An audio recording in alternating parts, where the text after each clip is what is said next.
So jadi mga kabray ano an kuan ini senaryo nawaraan hatag tapos humingay nahan Arles Berry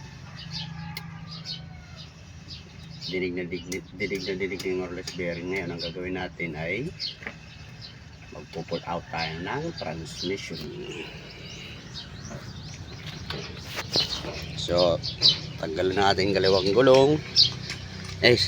Tama, dalawang gulong sa likod, kabilaan, tapos i-unplug natin yung mga bolts. Kung ano may mga accessory na nakakabit, mga keyballs, tanggalin natin tapos tanggalin natin yung dalawang axle, kabilaan, saka natin ibababa transmission. Let's go.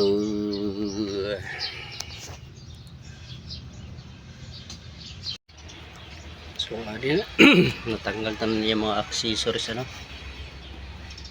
Mahal to starter. Aambod na lang natin ang mga yan, isa, dalawa, tatlo, para matanggal natin yung transmission, tapos magulong.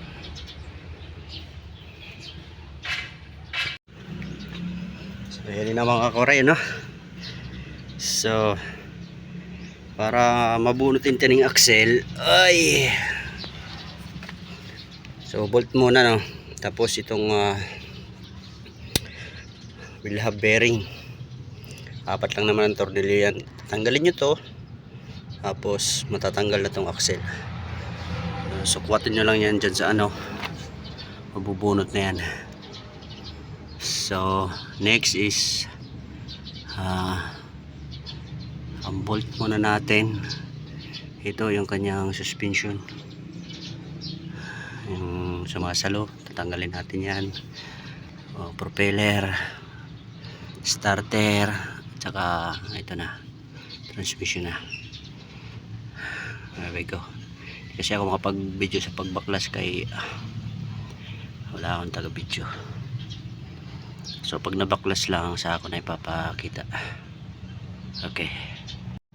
So adi na waps do. Dahil baba na mga kawaray.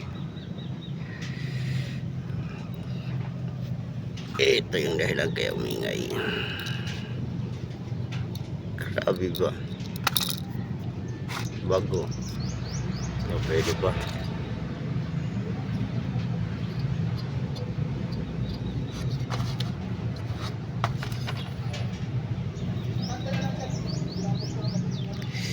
Release bearing ang palitan.